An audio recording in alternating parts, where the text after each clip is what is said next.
Good afternoon, Excellencies, distinguished guests.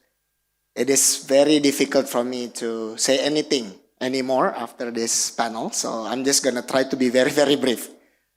To summarize some of the key contexts, and then how Indonesian government look into first energy transition and also the green mobility.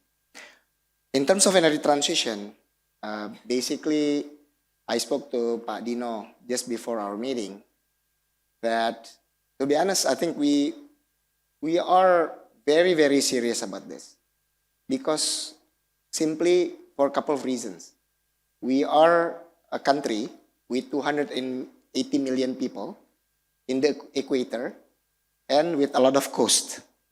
So we will be very, very early victim of the climate change. And we have 280 million people to contend with. So rest assured that we really want to do our part and we'll take this issue very, very seriously. Obviously, as one of the panelists mentioned, that this is I'm paraphrasing here, this is a public goods problem. Right? It is a problem for everybody and it's a global problem. Unfortunately, because of that, we also feel a little bit like the word I was thinking is probably helpless, but we should not be, because very simply, I happen to sit next to the Indian ambassador here. If Indonesia and India, we combine the population, we have very similar population with the United States and China, about 22% of the population. But if you look at our contribution to CO2 emission since Kyoto Protocol, for example, we can look at it from many ways. The number, basically, both of us actually, India and Indonesia and US, China, we're probably responsible for about 21, 22% of the population of the world. But in Indonesia and China is responsible for about 7% of the CO2 emission over that period since Kyoto Protocol. I think US and China is about 42%. So the two blocks of countries, South-South and industrial world, 1 to 6. So we all have to be responsible, but I think some people are the one that contributes more to their problem. So we have to keep reminding those people who are responsible to contribute as well, to support. Now, coming back to the green transition, for Indonesia, we use a lot of fossil fuel today, unfortunately, for many reasons, historical reasons, and we really want to try to transition away from that. But we need to find the best path, right? And one thing that is relatively obvious, Pak Anin has mentioned earlier, for fossil fuel, the petroleum is something that is quite unique because we import them. We spend about $15 billion on average every year of our foreign currency to import, and then we subsidize our people to burn it. And we spend maybe 7 to 10 billion every year. And petrol is actually number 2 most emissive in the energy sector, and actually number 1 source of pollution in Jakarta. So we spend so much money for something that is very, very dirty. And this is something that we want to transition away. And the solution, the permanent solution for that will be zero emission vehicle, or in this case today, the mature technology is EV. Now, one of the things that we need to think about is that Indonesia actually have very robust automotive market, albeit today is fossil. It's mostly ICE. We produce 1.4 million cars every year, and we sell about 1 million domestically. We export the rest. We employ about 1.5 million people in the industry. So if we were to do something in the EV sector, we got to ensure that the manufacturing actually stays in Indonesia as well. We cannot be just only importing the cars or the motorbikes. Indonesia also happened to be the largest passenger market and the largest passenger producer in ASEAN. Of course, Thailand produce more, but they are producing more commercial. Indonesia is producing more passenger. So I think this is a very, very interesting opportunity for us. And on top of that, we spoke about critical minerals. Indonesia have a lot of critical minerals for battery. So robust industry and supply chain, albeit today still EVs, ICEs. We do have critical minerals, and we are building critical mineral supply chain for batteries, and very, very big market. So we think this is very interesting opportunity for the EV value chain to do it in Indonesia. Now, the problem is how can we attract them? So last year and also this year, we keep continuing to give supportive policy for EV sector. So we give the customer for two-wheelers 7 million rupiah if they buy EV. That is basically going to bring the cost of EV two-wheelers parity to the ICE counterpart. And then for cars, we give them 10% discount through the value-added taxes. So if you if you buy cars, EV cars in Indonesia, you pay 1% value-added taxes instead of 11%. Obviously today that we give that for the ones that is producing cars in Indonesia. Now, how can we attract more people? So only this year, we issued a new regulation that will allow people who want to create factories or create production facilities in Indonesia. We give them incentive that they can import until the end of 2025. So you can import first, and then we will waive import duty and luxury tax. That is total about 72.5% tax that Indonesian government will waive.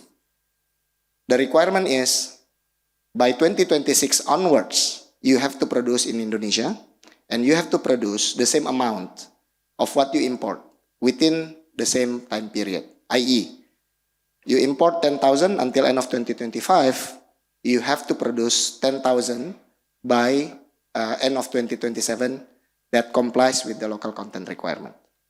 This policy have attracted a few global players. I think there is an EV show today in Kemayoran.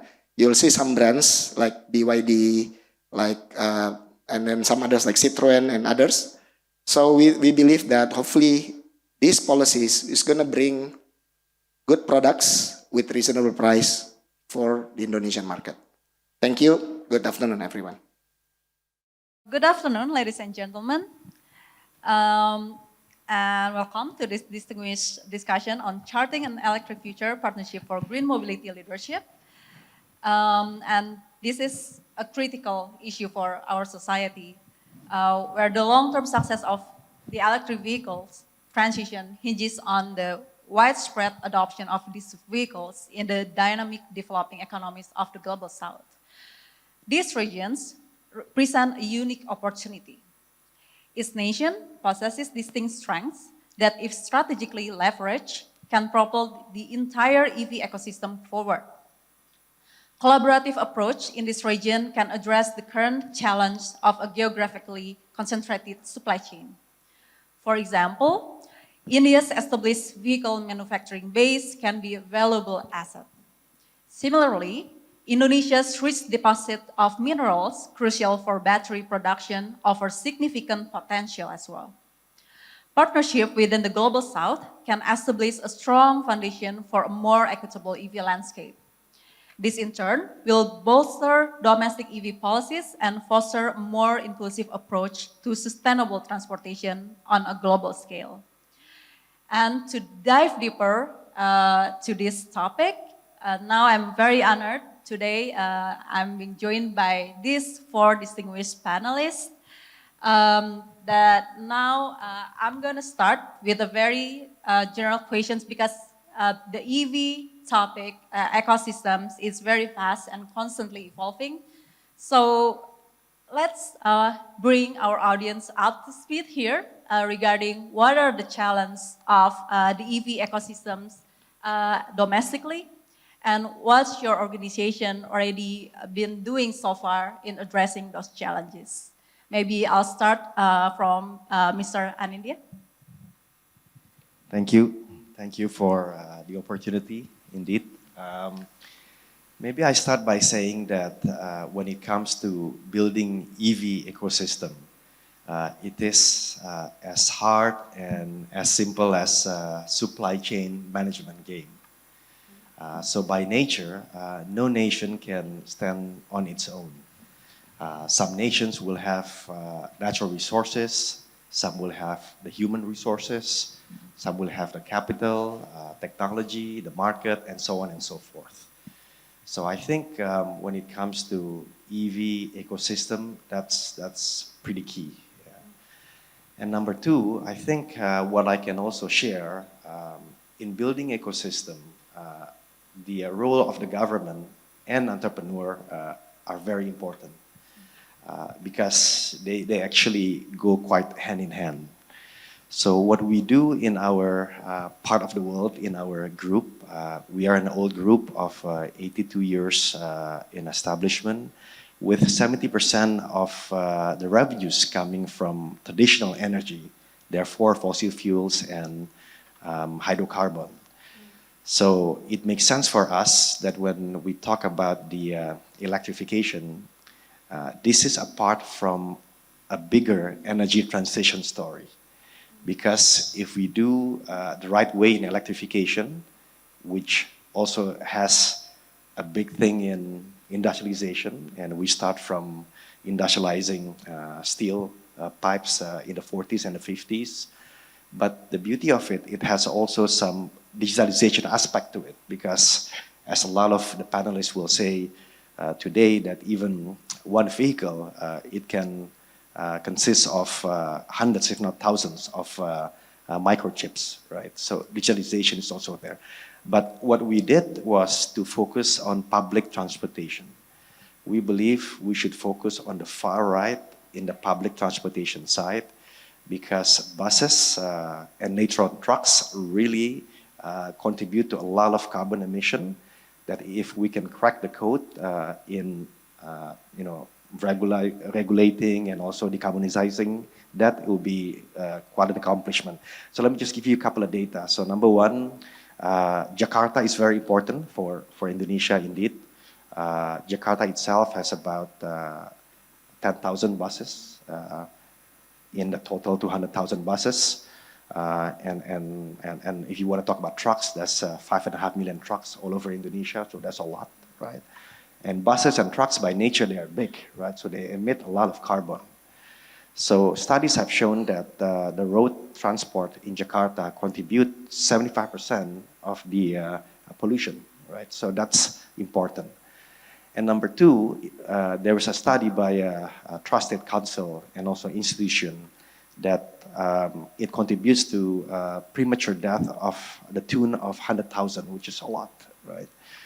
Now, you do all that, you put that on the back of $10 billion of fuel subsidy every single year. So $10 billion, 100,000 death, and then there are many things that we can electrify, right?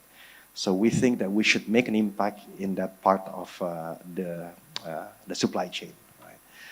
Now, not only we would like to supply buses and trucks, but we would like to make them as well. Because by so doing, we can use our 40 years of experience in building auto parts to actually build these buses and trucks, in this case in Magelang. So we can have a local content up to 40% by the end of the year, all the way to 70%. So the only thing that we think we're not going to do is the battery production, because battery technology, I mean, because battery technology is seriously rocket science, and we're not blessed with like 100,000 engineers in our company yet, right? But anything else, we certainly, as a group that has been around with mining, minerals, processing, we would like to be involved. So sorry for a long introduction, but hopefully that helps. That's very good. Thank you, Pak Anin. Bu Winnie? Hi, I'm Winnie. I'm from the Rocky Mountain Institute. So we're one of the oldest energy transition organization starting in Boulder, the United States, but in the past 10 years, we've been operating in the Global South. And I think when it comes to South-South collaboration, region like Southeast Asia could really work together and learn on the best case of EV adoption as well as manufacturing and the whole supply chain from our counterparts. RMI, for example, we've been operating in the global south, such as in India, in Africa, in Ireland, as well as Southeast Asia. So I'm taking care of Southeast Asia region. And in terms of EV, we see some challenges, such as the first one is obviously the policy challenges. How we need some fiscal and non-fiscal policy to support not only EV adoption, but also the domestic manufacturing power itself. The second challenge is obviously on the financing side of EV. And the third challenge that we see commonly happen in the Global South is customer corporate engagement. There are different levels of customer corporate engagement happening in the Global South. And because we believe in market mechanism, we believe that if we speaks to the customer as well as to the corporate, we can create such market. So the way RMI work is addressing different market failures. And if I may take cases from RMI India, and I hope I did my colleague justice, is that we've been working for the past 7 years, supporting shaping of national vision for low carbon passenger and freight transport and informed design of FAME2, 1.4 billion incentive program for EV in India. We also co-developed India's first and biggest industrial-led EV campaign called Shunya with Niti Aayog, one of the government agency, and it provided over 100 million zero-emission rides and also garnered over 200 million media impression because we use a tech platform. We supported EV policy development for 12 states in India as well, leading to creation of first state ZEV credit program, commitment of public incentives, as well as city EV accelerator. The way we do our work in India is what I hope to carry to Southeast Asia and contextualize those relationships. Because for me, when it comes to EV adoption and basically EV as part of energy transition, we have more similarities with India compared to the EU or the US. So the hope is to create a South-South learning from one another in all level, macro, meso, and micro, and hopefully we could together drive a more systemic changes towards EV as part of energy transition. Thank you, Winnie. And then? Yeah. Thank you, organizers, for having me here. I'm Aishwarya. I'm the Executive Director of Omi Foundation. OMI has been working with union and state government agencies in India to help with their electric mobility ambition and transition. Some of the previous speakers rightly pointed out how transport decarbonization is but an inevitable step that countries have to urgently take in their decarbonization journey, in their journeys towards a green future. It is here that a lot of inputs from civil society, from the industry are required to guide the development of policies that are comprehensive, that also reflect the realities on the ground.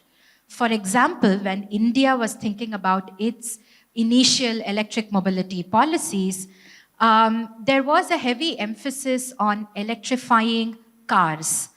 But we know that a majority of Indians travel by shared mobility, which includes public transportation as well as intermediate public transportation or popular transport like taxis and auto rickshaws, as well as active mobility, of which cycling is a major contributor. Now, keeping this in mind, it meant that the policies had to undergo a change, and we began giving emphasis to electrifying public transportation and intermediate public transportation, and invariably and inevitably, therefore, shared mobility is today seen as an early adopter of electric mobility in India. And that's a huge learning for all of us in the Global South as we develop our policies towards electrification, towards decarbonizing the transport and mobility ecosystems. The second learning is also replacing the transition to electric mobility inevitably replace one form of imports with another form of imports. Agreed, we are importing fossil fuel, but would it mean adopting EVs, would it resulting in importing critical minerals instead? And are we, what about, national energy security? How about some amount of regional energy security instead? So I think that's why this forum becomes so important as India thinks about its national energy security and thereby looks at forging partnerships with countries on critical minerals, also looking at alternatives to lithium-ion batteries.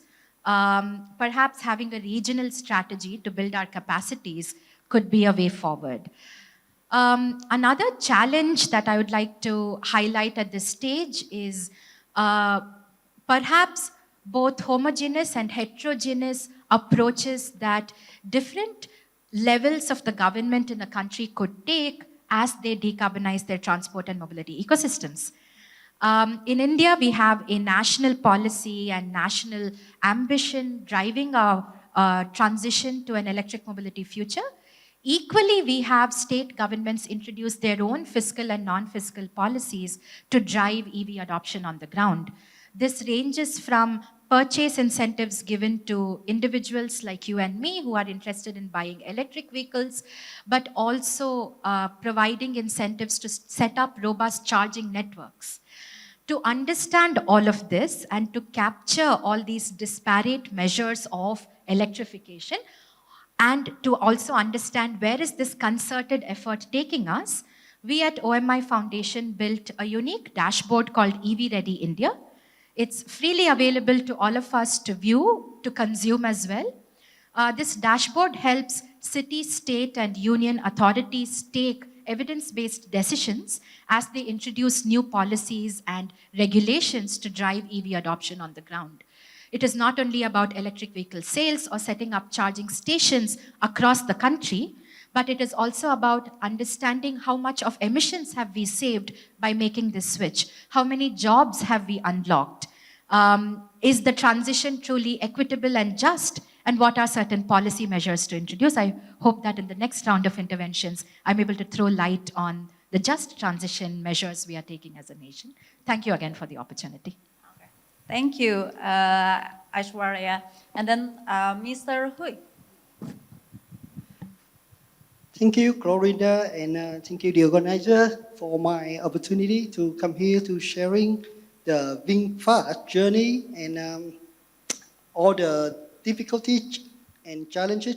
So, as BFast is a new startup, we've been around in the market not for too long, but our journey is quite inspiring and we're growing quite fast, rapidly. Like we started like almost 5 years ago, but nowadays we already been in US market, North America, Europe, and India and Indonesia is our next key market. So coming up to now, in order to grow locally like that, we're facing many challenges. So the first one, I would say, we are one of the few OEM in the world only focus on EV. So, many OEM, if you notice, their backbone gonna be like combustion vehicle, and after that they will focus on EV. But we have a different vision. We started with, we only have EV as our core product right now, and we don't have any combustion. So that made it a lot of challenging, because like the first challenge, like on the market we go to, we need a very strong collaboration with the government in terms of like policy and support and everything. And secondly, is our mission is to bring EV penetration to at a very affordable price for everyone, value for money. So in order to do that, we need to study about the market from whatever country we go to. Like for example, if we go to Indonesia, we need to study the culture here, which is quite similar to Vietnam. And if you read the news, we already started our factory in India. And if you notice in our milestone in every country we go into, we always try to set up a factory there. First, to support the local government, and secondly, we need the factory so that we can understand more about the culture, the people, the needs of that very unique country, from US to India to Indonesia. And our strategy is like we want to replicate what we have been very successful in Vietnam, is to build up an EV ecosystem. Because we have a strong belief in order to bring up the EV adoption, people, the consumer, need an ecosystem. Like, you cannot buy an EV if you don't have the confidence that you can get it charged anytime, anywhere, and at an instant speed. So that is the ecosystem we try to build in Vietnam. So first of all, we have the battery production, which on the knowledge, the technology in terms of the battery. Is the technology keep changing every day. Like Mr. Bakri already mentioned, that like a skyrocket science. It keep changing so that it can accommodate the need for the EV adoption, right? And secondly, we build up the charging infrastructure. Like right now in Vietnam, we have more than 100,000 charging stations across the country. So if you order VinFast in Vietnam, we guarantee that within the radius of like 10 kilometers, you can find the VinFast charging station. So that's basically bring up the convenience for people in Vietnam. And we want to apply the same strategy to wherever we want to go. So that's why recently we set up a company called VGreen, which is dedicated to develop the charging station in all our destination country. And I'm looking forward to develop in Indonesia market, because basically I'm in charge for Indonesia market. Thank you, Mr. Hui. So we've collected quite a lot challenges here, actually, that being pinpointed by our panelists here. So ranging from the policy, finance, technology, and also the just transition element on it as well. And I think we all come into agreement that South-South collaboration or partnership is very important here. Like as was mentioned, regional energy security instead of domestic or national energy security, on how we can leverage our regional strength and collaboration here. So my questions next is how we can mechanize or put like an action into how we can pursue this partnership moving forward. And maybe that can ranges into several topics. Maybe for Pak Anin, I would like to specifically ask you regarding how we can pursue more collaborative South-South partnership in terms of the technology, for example. As you mentioned that we still very lacking in terms of battery productions, for example. And then we're still a long way to go, or we just started in terms of EV truck productions or shipping solution. So how we can actually pursue that South-South partnership for technologies? Yeah. I think, let me use two hats. The first hat as an activist in the business world from Chambers of Commerce and Industry. I think, as Pak Dino would agree, Indonesia and to a certain extent, India could be the middle force in this so-called aligned world, right, between US and China, and between the East and the West in general. So when it comes to policies making, capital and technology, we can actually, on the one hand, not align, but on the other hand, get best of both worlds, right? And we can also try to make sure that whatever we take in terms of policies will benefit our own people who are on average probably still below in the poverty line. Indonesia and also India is in G20, we're number 16, and maybe India, number 8, right? but still our GDP per capita is below $5,000, right? So it is not exactly, you know, a rich country, right? So coming back, a lot of the framework that we can work with on the global south to south, I think India and Indonesia, among the three countries that people talk about, for example, in the last World Economic Forum, the other one is Saudi Arabia, right? And I think these two countries, they have the market, and therefore they have a lot of human resource. As long as you educate them, they can grow. You know, Indonesia has natural resources, but technology, it is not as easy as it is, because a lot of the good technology for the mining and minerals, to do smeltering for critical minerals to make battery materials, is still coming from China.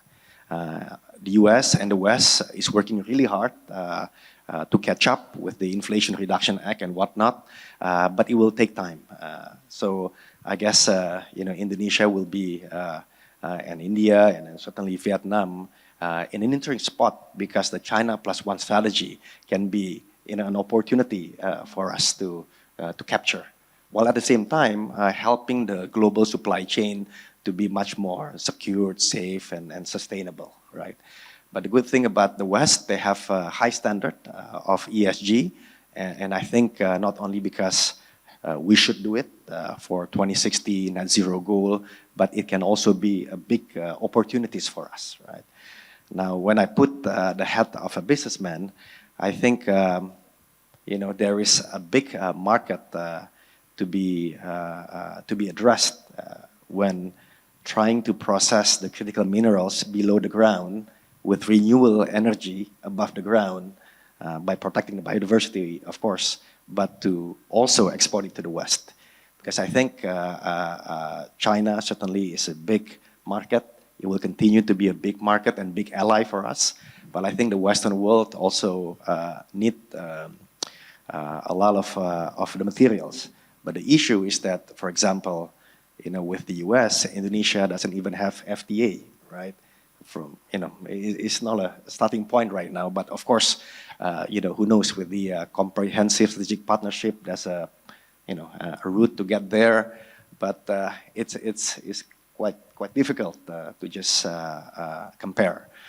And then just last thing to add to the mix, this tension in the Middle East is also, you know, at the end of the day, Indonesia is still number one, number two biggest country in terms of the Muslim population, right? So whatever is happening there, you know, whether we say it or not, you know, we have our own thoughts, right?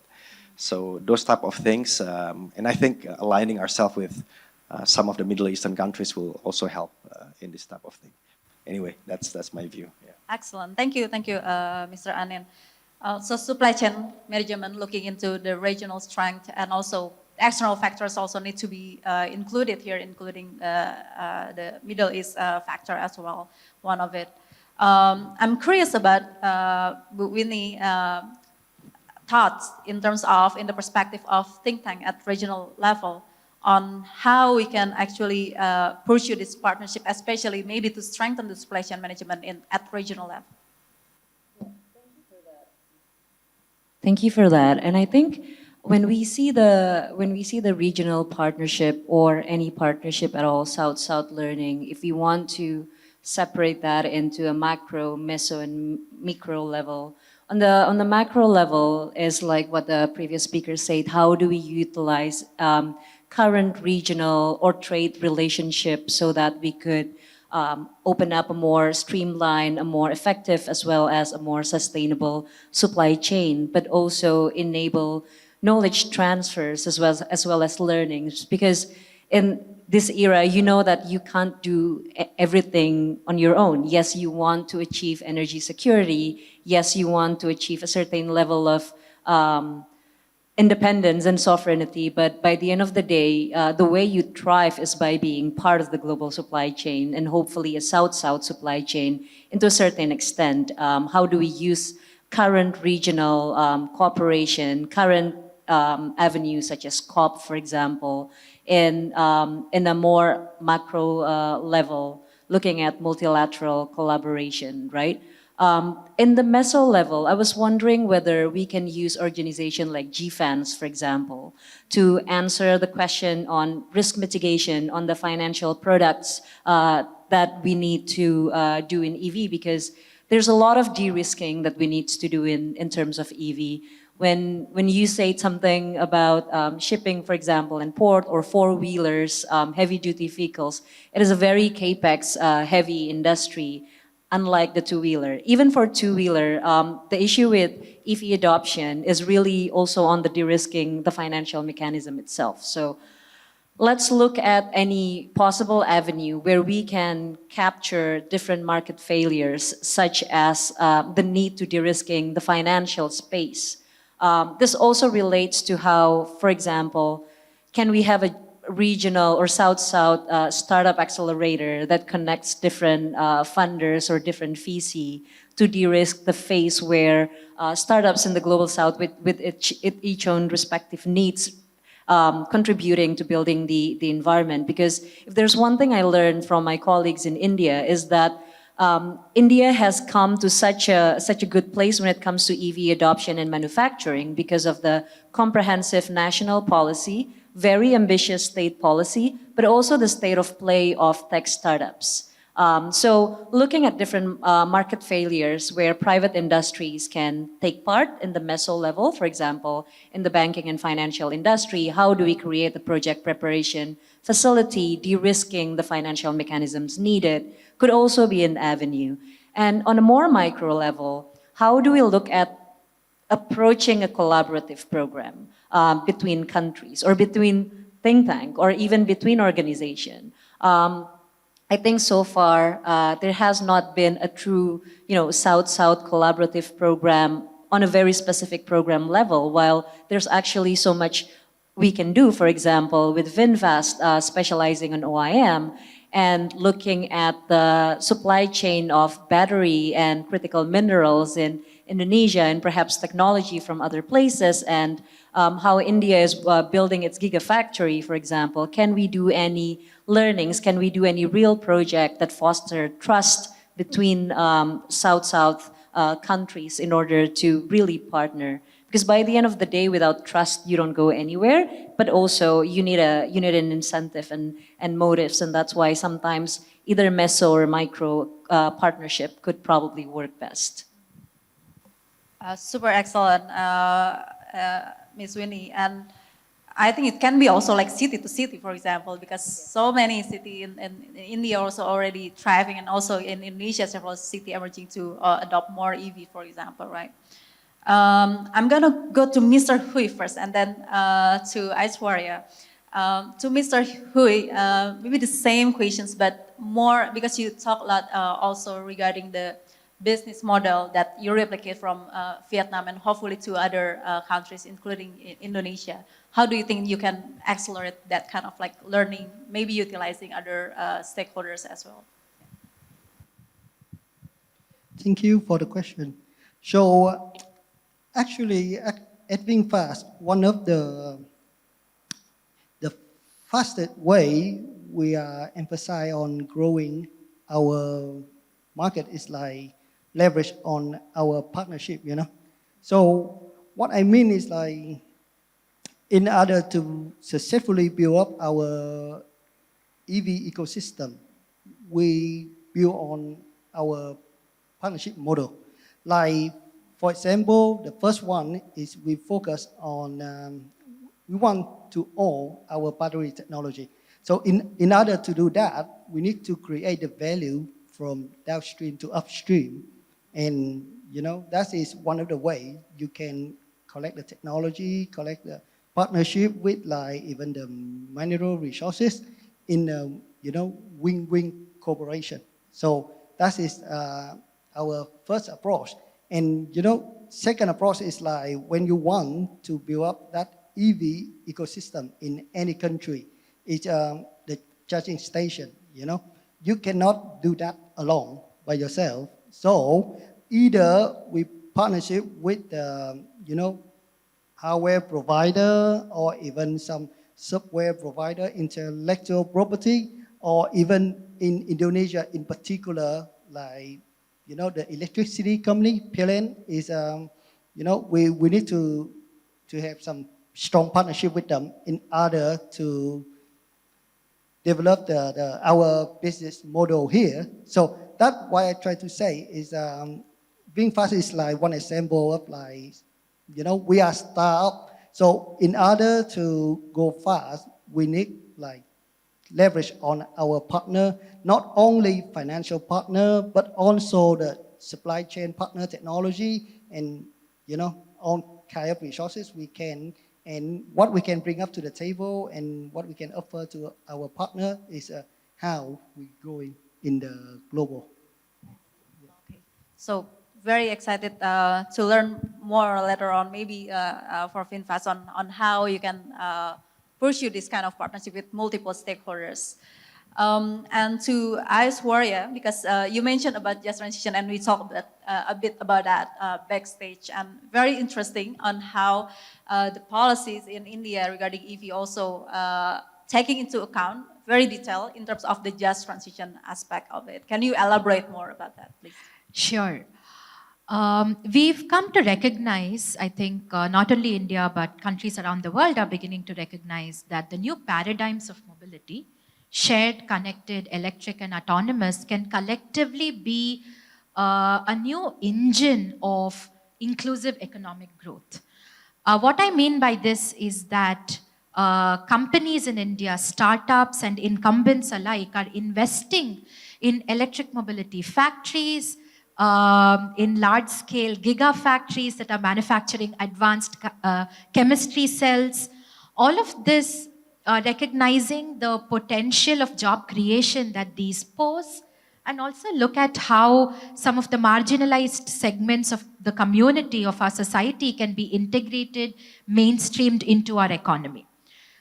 So some of the startups in India run one of the world's largest electric two-wheeler manufacturing plants in the southern part of the country. And this is fully powered by women. And until recently, we did not have women participate on the factory floor in the night shifts. And that is changed both by law and by the intent demonstrated by the private sector to engage women and to derive returns wherein the productivity is high, the return on the investment of that individual entrepreneur, the venture capitalist, both of those are high. So this is both policy and the industry coming together to make this type of change, to also mainstream the participation of women in the economy by leveraging this transition to an electric mobility future. Many of the states also face this both challenge and opportunity alike of moving a lot of individuals who are engaged in carbon-intensive occupations to decarbonized futures. This could mean moving folks engaged in coal mines or fossil fuel stations, gas stations, to jobs that are getting unlocked thanks to the electric mobility transition and thanks to other sustainable mobility transitions. Again, this is where a lot of collaboration between industry, be they original equipment manufacturers or skill development agencies at the industry level, and government, because they are invested in developing curriculum of the future, becomes all the more critical. So we are seeing Automotive Skill Development Council of India work very closely with new age job creators in that sense to upgrade curriculum to make our youngsters future ready and in a way electric mobility ready as well, EV ready as well. So this is one aspect of the just transition piece. But overall, if I may re-emphasize this need to have regional cooperation that stems from how battery technologies can also be shared, human resources, human capital that can build energy storage solutions, not only for India, but also for Indonesia and the larger global south, can be explored through dialogues as well as platforms like the Jakarta Future Forums, please. Thank you. And it's more apparent that the regional discussion and collaboration is needed. So learn from countries like India and how we can replicate and strengthen the collaboration at other emerging markets, South-South market as well. So we have 3 minutes left here. I'm going to open Q&A with the audience, maybe one question from the audience. Yeah, ladies over there. I'm Poppy from Universitas Gadjah Mada, Indonesia. Sorry that I'd like to connect the previous discussion on the critical minerals and the clean energy transition, especially with the discussion with the electric vehicles. I wonder, especially the response from the private sectors, the fact that the pressure to, the competition regarding the EV production also leads to the increased demands on the critical minerals. Some even say that it's resulted in excessive exploitation regarding the resources, and some even labeling into the renewable energy as the renewing destruction. So would you like to respond to that kind of statement? Thank you. Okay. Say a few words. I think the good thing about the government policy in the last 5 years in Indonesia is that we have to process or downstream the critical minerals, right? But of course, we don't want to process critical minerals using quote-unquote bad energy in order to produce something for electrification, right? So the key, I think, one, in terms of mining, the ESG standard has to be proven high enough to pass the test of many standards. And number two, in terms of the technology to process the critical minerals is also as important, because there are some technologies that produce more tailing than others. And lastly, also, and I think this is actually the most important thing, the energy to process the critical minerals is the key, right? Now, it is easier said than done to have a renewable energy to process these critical minerals, because of this a bit technical, but the baseload energy that is needed.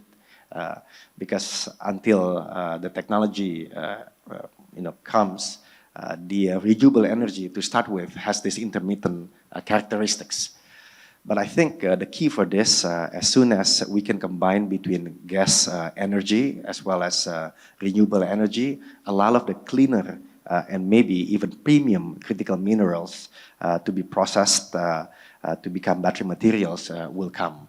But yes, I think nowadays they want to do scope 1, 2, 3 to make sure that I think like what my colleague mentioned from India here, the last thing you want is that you focus on electrification, decarbonization, but you are importing fuel to importing quote-unquote dirty critical minerals. So yes, I think it is certainly the aspiration, but there is also benefits that you can reap if you can get there. Yeah.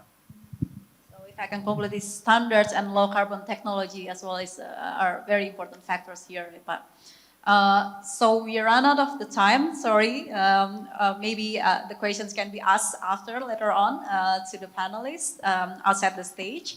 So as last remark, I would like to each panelist to also give 30 seconds maximum. Is that okay? Yeah, 30 seconds maximum of final remarks on what do you want the audience to remember from this panel, like only one point of the topic. Jakarta Futures Forum. Jakarta is the bellwether and barometer for Indonesian energy transition. I think that's one thing I want to say. For me, it will be the South-South collaboration and how important it is to work collaboratively with each other, because as we know that climate is a collective action problem, nobody would be able to solve these things alone, yet everybody would feel the impact. So I think in order to drive collective action problem, we need a South-South collaboration. My quick remark is going to touch upon Professor Poppy's question. Electric mobility has a huge decarbonizing potential. We are leveraging EVs to decarbonize the grid, to pump in more renewable energy and inevitably adopt low carbon technologies and solutions across the value chains. That's going to be hopefully my key takeaway from this panel to all of you. So for me, I only want to have one remark as an OEM. we want the EV adoption rate higher, but we also have to ensure the sustainable growth in terms of like the natural resources and as well as the net zero emission target we want to achieve. It's got to be balancing, you know. So that's the ultimate mission of BFast. Amazing. Thank you so much for our panelists to share their expertise. Let us give us a round of applause for our panelists here. This concludes today's session. We hope you find it valuable and see you in another opportunity and enjoy the rest of the event. Thank you so much.